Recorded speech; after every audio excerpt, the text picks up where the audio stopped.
there. How are you? I'm good. I was just sitting here thinking how unbelievably busy your life must be right now. I mean, you've got the Megadeth anniversaries, new music from Megadeth and Metal Allegiance in the works, your relaunch of Combat Records, Ellefson Coffee Company. You're traveling back to the Midwest in March to showcase your new beers and wines, as well as EMP's release of the new Ron Keel project, Doll Skin. You've got all this stuff in the works. I'm exhausted just saying all of it. How do you juggle all of that? Sounds exhausting when you actually say it to me like that, too. There's a lot of stuff going on. Well, look, I'm very blessed. I've had a long, illustrious career, as they would say. It's been a 35-year overnight sensation with Megadeth. We're blessed to have a lot of fans who support us and, always look forward to new things we do. And, by doing that, you get experience. And when you get experience, you get an opportunity to pass that on to the next generation and sometimes parlay those experiences into some new endeavors. The record label, my love for coffee has now put me squarely over into the food and beverage business, right, with a handful of different opportunities. And, to me, they're all focused around one thing, and that's music and rock and roll. That's the long and the short of it, very, very blessed to be able to have my own companies and my own, opportunities to do these things, sort of on my own terms, which is nice too. Well, yeah, absolutely. Megadeth is not going to go on forever. We just saw Slayer announce their retirement last week. And you've got to have things that you're passionate about, that you want to invest your interests in over the course of the rest of your lifetime. Well, and I think the thing of it is you follow your passions, and to me those things are sort of the God-given motivators, you know what I mean? And it's like when you're driven from passion, you'll always be in a lead position rather than following, and it's that again. So for me, all these things, it's the same thing that got me excited about playing the bass when I was just not even a teenager yet, 10, 11 years old. And it's like I like to, think that same passion drives everything else, whether it's books, music, records, performing, coffee, record label, all these different things. So, I think to just say, oh, I'm just a bass player would be very limiting. Because at the end of the day, to be honest with you, I'm a communicator, I whether it's you and me talking here, whether it's me playing a bass, whether it's me communicating, rock and roll through a cup of coffee, whatever it is, it's always just about communication to other people, and that's really, to me, kind of the greater good of it, is bringing people together through the things you're passionate about. Let's talk about some of the stuff you've been working on outside of Megadeth. Obviously, you relaunched Combat Records. You and Tom Hazard, you guys have been working on this for a while. Where did that all stem from? Well, we found out that we were able to, acquire it and the logo and the brand and essentially then we began the strategy of the relaunch, and it was something that we wanted, it's such a formidable, opportunity that it's not something you just want to rush, because it's got this 4 decades of legacy around it. And so it's something that, certain record labels like Combat become synonymous not only with bands, but with genres and things that are bigger than bands, quite honestly. So we wanted to make sure we launched it in a way that it paid real homage to as being a thrash metal label, which is why we chose Raven, Hellstar, this new Sword record. Those three artists used to be on Combat at some point in their career. Right. So that was really cool. And, we chose to put out the new Mark Rizzo solo record on that because, again, that's a very shredder, metal, musician kind of record. And so, again, Mark essentially as a solo artist as a solo record is sort of a new artist, if you will. And so that became a cool opportunity. So again, we're just being very selective with it. It's not something we just want to cram a pipeline full of records. It's something we really want to kind of hand pick and cherry pick and make sure that it's the right artist on these releases with Combat.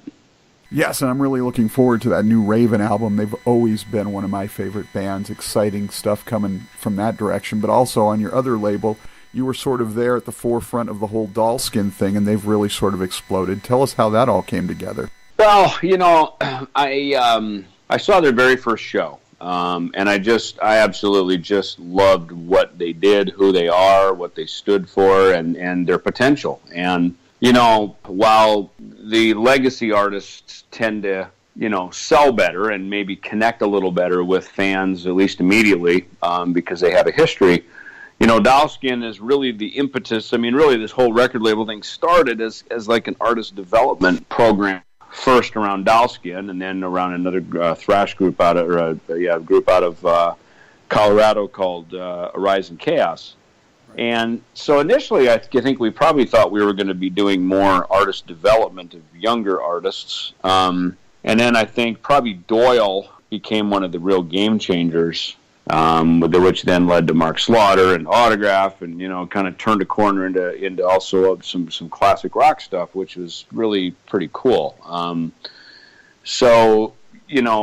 We're spread pretty wide between young developing artists like Dowskin, who are really they're on their way now.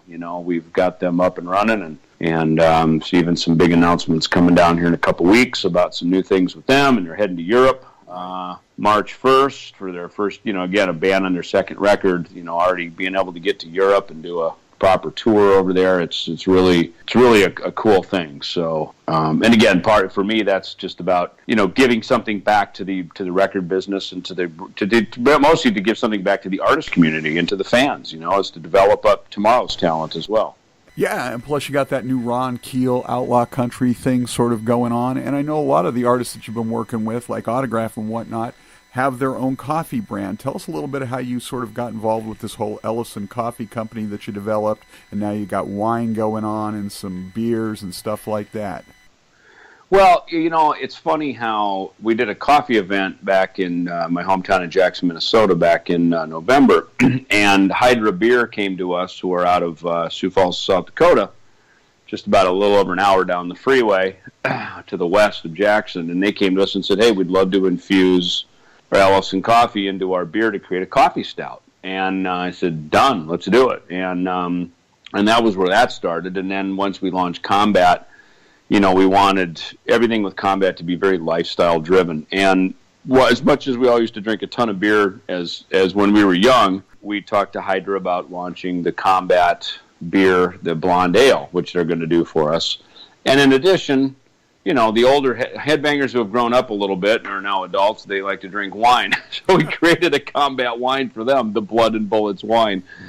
And, so all this stuff is just about having lifestyle stuff, stuff that's available that really fits the lifestyle of, whether you're a young music fan or you've, been following rock and roll for a lot of years, just stuff that fit well with your life. I've been binge watching a lot of that show Top Chef, and they've had like Foo Fighters on there and a lot of movie stars and everything. I always thought it'd be great to have a metal band on there.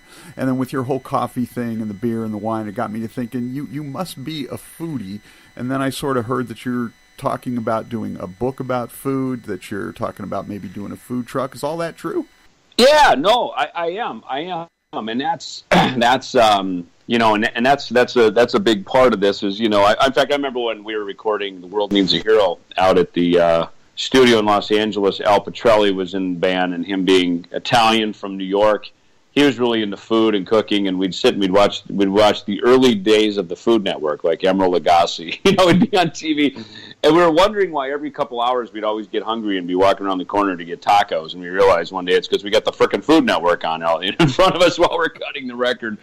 And but my wife, she's Jersey Italian girl, so she's a foodie, and we're into nutrition and food and health and working out around our house. And yeah, we before the Food Network just turned into a game show and a reality TV show and everything being a competition, they used to have a lot of great cooking shows where it showed people actually coming up with cool recipes and cooking, and I liked that. I thought it was cool. It's and again, we get to travel the world at Megadeth and try a lot of different cuisines, and we're an adventurous band. We don't just sit in our hotel room and order room service. We get out of the rooms and kind of savor the cultures that we're in and connect with the people, and food is part of that. And for me, coffee's just even greater extension of that. And I guess to some degree, so is beer and wine and cocktails and all the rest of it. It's all just part of breaking bread and welcoming us into a country and a culture.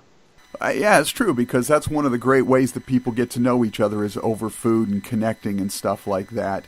And so is it true that you're actually talking about doing a food book sort of about your experiences on tour and everything?